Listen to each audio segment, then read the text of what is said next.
Alright, second video of the day, reveling in the unknown. What does this mean? Well, exactly what it sounds like. Accepting and being willing to the fact that nothing is certain in life. So that is the first thing that I can point out or talk about in this video, is that one thing that I have tried my best to come to accept in the last couple months is that nothing is certain in life. Health, relationships, careers, anything like that. And it sounds very nihilistic, but in fact, it is actually very much not, because, most of the time, nihilistic people are thought to be as negative. This is not negative. This is just accepting the fact that, nothing is certain. Literally nothing is certain in life. It is not certain that you will wake up tomorrow. It is not certain that you will get the job you're going after. It's not certain that you will do this or that or blah, blah. And that can suck, but you will drive yourself miserable looking for reassurance that certain things are or are not going to happen. And that's something that I have really struggled with in the last couple of months, is constantly looking for reassurance in everything. I'm a people pleaser. I want reassurance that the people around me are happy. I want reassurance that, when I was abroad being long distance, reassurance that, my partner is being faithful, which he was. And, there was never any reason for me to, question it, or, reassurance that, someone's not lying to you, that someone's telling you the truth. And so,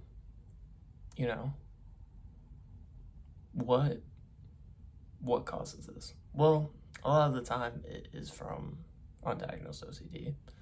OCD kind of works like this. You have a thought that comes in, it scares you, freaks you out. You look for every way possible to stop this thought from becoming a thing.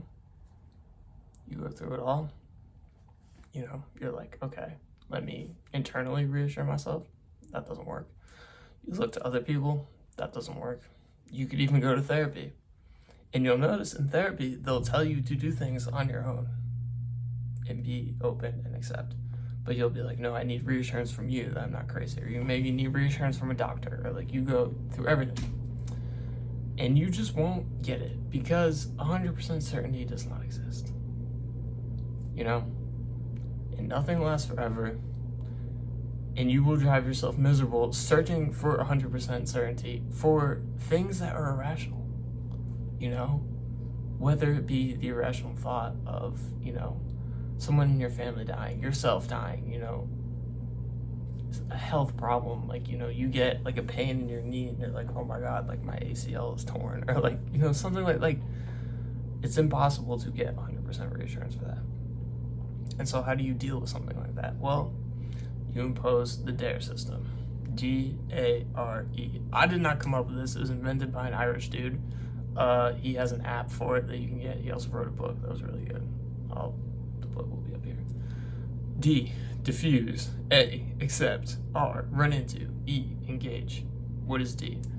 What is D? D is diffuse. I have not made these in so long, so I am so fucking rusty. Okay. D, diffuse. What does diffuse mean? It means every time an anxious thought comes into your mind, just be like, so what, whatever, go fuck yourself. Humor is the best medicine, literally, against anxiety. Make fun of it. Be like, hey, come on, what are you're gonna threaten me? Me? Okay, yeah, come on, bring it. Challenge it. Put forward to it. Don't fight it. Don't be like, no. Just, be open to it, but also be, humorous about it. Be like, come on, let's go. That's all you got? Bring it. So there's that. So just diffuse. Accept, pretty plain and simple. Be like, I accept that these are anxious thoughts, that these are anxious sensations, this feeling in my chest, this feeling in my head, everything is anxiety. And will there be a time when maybe that isn't the case? Maybe you do have chest pain for another reason, or a headache for another reason. Maybe you are developing migraines or something. Yeah, maybe. But also, why worry about that? Because you will drive yourself crazy. So for now, just accept it as anxiety. Be like, I accept this has anxiety. R, run into, which means literally, you could literally run. I choose to do that a lot, but also it means like whatever like task you're doing, like go straight into that. Whatever task that like you probably need exposure therapy to, that your anxiety is telling you not to do, go straight into it. And then engage is to stay sustained in that activity for at least 30 minutes. And you'll notice very quickly that everything will subside. You know, most of the time, anxious thoughts only last like 90 seconds. Anxious feelings can last a while. Mine range from, 5 minutes to an hour and a half, like sometimes longer. So, again, accept. And once you've done all of that, the DARE system, that is how you diffuse everything in the moment. You will get a sense of temporary relief, but then another anxious thought will come in, and then you diffuse that one. And you're probably like, okay, well, when does anxiety stop? It doesn't. But eventually, over time, when you get these waves coming at you, all of these things that you need like reassurance for, you'll just be like, hit them with all four every time. And eventually you'll be like, oh shit, they don't affect me as much. It'll start to become automatic. You'll get a thought and you'll be like, yeah, so what, whatever. Okay, that's not true. That's not actually what I'm thinking about. Like, fuck off. No. So you have that. And then eventually, crazy enough, you'll just become more open. You'll become happier. You'll become more present because you're not, looking for the certainty of something to happen. And this doesn't mean like, accepting this or like, accepting thoughts, accepting sensations will like cause you to, how do I say this? Like will cause bad things to happen to you. Like that's not the case. That's not how this works. It will just make you more present. It will make you more happy. It will make you enjoy life more. Every time I've enjoyed life, anxiety has not been around. And yes, have there been times when I've enjoyed life where I maybe wasn't anxious and then something happened where, my body's like, okay, now I need to be anxious to protect me. Yes. But when I'm anxious, I'm constantly miserable. I'm not enjoying anything. So then what's the point? Like, anxiety is your body's natural response for protecting you. But also, if you're not open to the unknown, if you're not open to what possibilities, positive or negative life could bring you, you're going to be miserable the entire time. And you're just going to hate it. It's just going to suck. Like, I'm serious. I have lived through it a lot. And it's terrible. It's fucking awful. And I don't wish it upon anyone. So that's my big thing. That I have kind of... The light in here is crazy. You guys... But, I have a really shitty... I have one curtain, actually. It's not covering everything. And so the light is, going crazy in here. Anyways.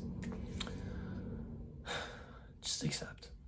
Accept that you can't control everything. Accept that everything is uncertain. Just, throw up. If you were in a fight with your anxiety, you got swords are drawn, you're ready. Just be like, drop it, fuck it. Come on, what are you gonna do? There's a Chinese proverb called the paper tiger, which I will put right here. That, funny enough, I actually will probably change the name of neurodivergent to paper tiger because I like paper tiger. It's a better name. Also, it makes more sense. But the proverb is right here. And it's true. A lot of the time, your body is making you aware for things that are false. And even when they aren't, what is anxiety going to do? You are prepared to deal with anything in the moment. I often blame, my concussion and the whole hospital experience, for causing me to kind of fall into this anxiety spiral. But truth be told, I handled that to the best of my abilities. I got it. I went to the urgent care. I went to the radio imaging. I went to the hospital. I did everything I needed to do. I took care of myself. I didn't look at screens. I was on point the whole time. And weirdly enough, afterwards, I didn't trust myself to handle a similar situation. Like, how does that make any damn sense? It doesn't. Like, it doesn't make any sense at all. And so I really want people to like know that like, you know, when you go after reassurance and certainty and permanence and like all, you're just gonna drive yourself crazy. Not literally. Please don't worry about that. But you'll make yourself really fucking miserable. And that's not fair. You don't want that. You want to be open to things. You want to accept things. You know, in the video before this, I talk a lot about sticking to your guns, you know, and being your own person and not doing other things other people tell you. That's very true. You should do that. But you should also be, you know, open to what life can bring you. And the only way you can do that is if you just accept the fact that life is uncertain. And it's hard. And you may need a second to grieve the fact, which I really want to do a video on grief because people often think grief is just like when someone dies that, you know, but grief very much is its own thing. It's very cool, which I know sounds weird. Grief shouldn't be cool, but it is. But in all honesty, for everyone watching this video, please accept uncertainty. Revel in the unknown. Apply the DARE system. Don't look for reassurance. And just enjoy life. Enjoy the limited time that you have on this earth. Don't self-induce yourself with misery. Because if you do, you know, it's not going to be fun. All right. That's the end of this video. I don't know what I'm going to put out tomorrow, but there will be a video tomorrow. I'm manifesting it. Not that I really believe in manifestation, but I'm manifesting it. So, adios. Thank you everybody for watching. I'll see you tomorrow. Pizza.